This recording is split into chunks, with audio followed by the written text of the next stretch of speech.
I want to show you how I make my most favorite flower of all time, the Gerber daisy out of fondant. I have two daisy cutters. The big one is an 18 petal and the smaller one is a 16 petal. They come in many different sizes. You will need one larger one and one that is slightly smaller. I do have these linked in my Amazon store.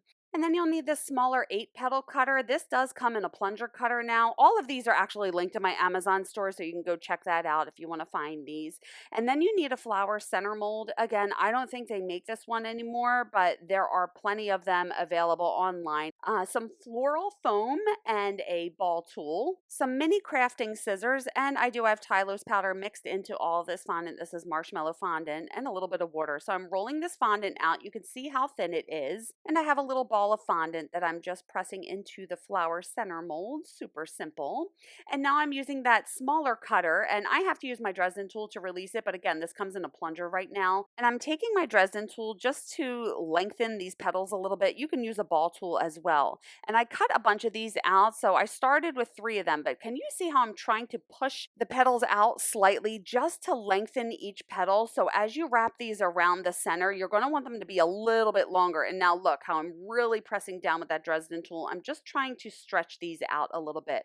Then I'm going to take my crafting scissors and I'm cutting twice in each petal. This part is a little time consuming, but you want to make sure that you don't cut too close together. You want each one to go into thirds. And I got a little water down and I'm putting the centerpiece on top and I'm just wrapping these around here. Now, I forgot to make sure that all of the points were covered in water because I want the very first one, I want the points to come all the way down onto the centerpiece. And then I'm going to do the same thing for the other smaller flowers, cutting each petal into thirds and making sure I got water all the way to the tips of the petals, putting that on top. And then I'm just using my needle tool just to wrap these around here. So I'm doing 6 of the smaller flowers total. I started with 3 and then I thought I need a few more around here. So I cut 3 more out, cut each petal into thirds, get water behind each of them, and then just slowly wrapping these around the centerpiece. Then the easiest way to use these cutters, I put it on the fondant, I cut a piece around it, and then I flip it upside down, and I use my thumbs to press it in there, and then I'm going to use that small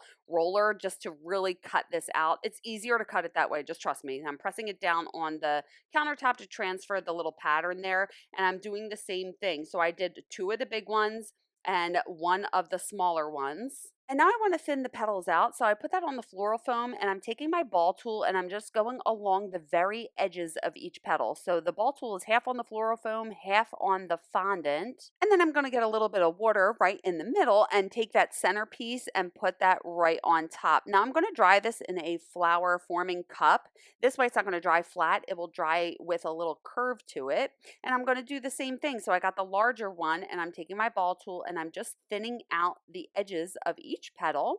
And then once that's done, I'm getting more water down, but this time I'm going out a little bit more onto the petals, not all the way to the tips, but this way when I put this on here and I'm trying to stagger that on there, it's going to stick. Put that back in the cup. I'm going to do the same thing for this final flower. Getting some water in the middle, almost to the edges, not all the way to the tips. That way you won't be able to see the water. And then I'm going to stagger this. So I don't want the petals directly on top of each other. I want you to be able to see them behind the other one. And I'm going to dry it in this little floral cup for a day or so before I put it on the cake so it can dry to the correct shape. But here it is. Look how beautiful this flower is. I just love making these. They're pretty simple to do. Here is the pink one on the cake that I made, and I hope you try it out. It's such a fun flower to make, and you can customize it in any color or size to fit your cake perfectly.